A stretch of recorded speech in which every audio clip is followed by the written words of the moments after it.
आप जैसा अन्न खाते हैं, अन्न का बहुत बड़ा प्रभाव होता है। जैसा खावे अन्न वैसा ही होवे मन। आप जैसे पानी पीते हैं वैसे बाणी बोलते हैं। इसलिए भोजन करते समय जरूर इस बात का ध्यान रखिए आप कहाँ खा रहे हैं।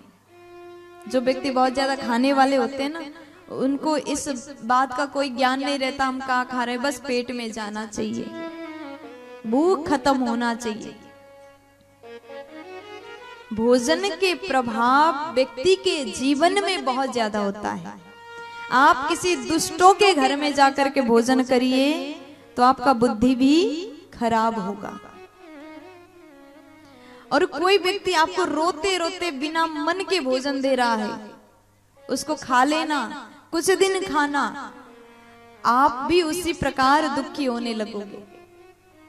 अगर कोई व्यक्ति बड़े प्रसन्न होकर के भगवान का प्रसाद आपको दे रहा है, धार्मिक व्यक्ति भक्तों के घर में जाकर के भोजन करना,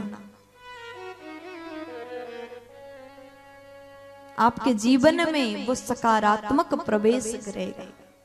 इसलिए अपने जीवन में ये स्वभाव बना लीजिए, जब भी आप भोजन बनाएं, प्रसाद बनाएं, आप लोग क्या खाते, रोटी खाते कि चावल खाते हैं?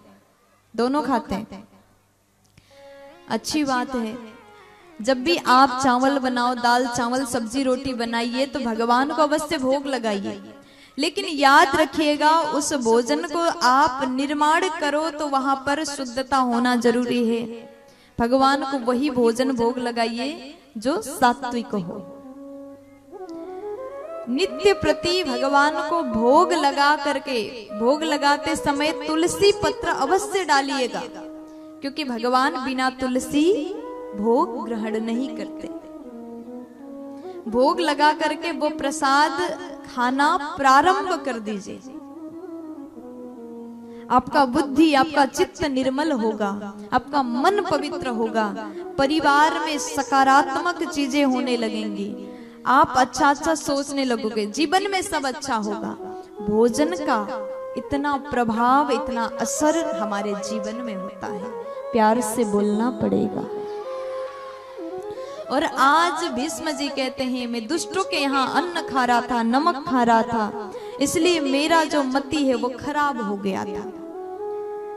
मेरे रग रग में उस अन्न से निर्मित खून बह रहा था, इसलिए देवी उस समय मैंने कुछ भी नहीं बोला।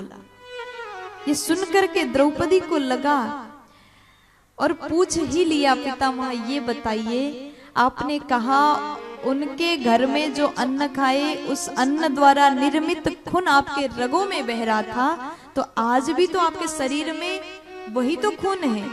तब भीष्म जी कहते हैं, देवी तब और आज में बड़ा अंतर है। क्यों?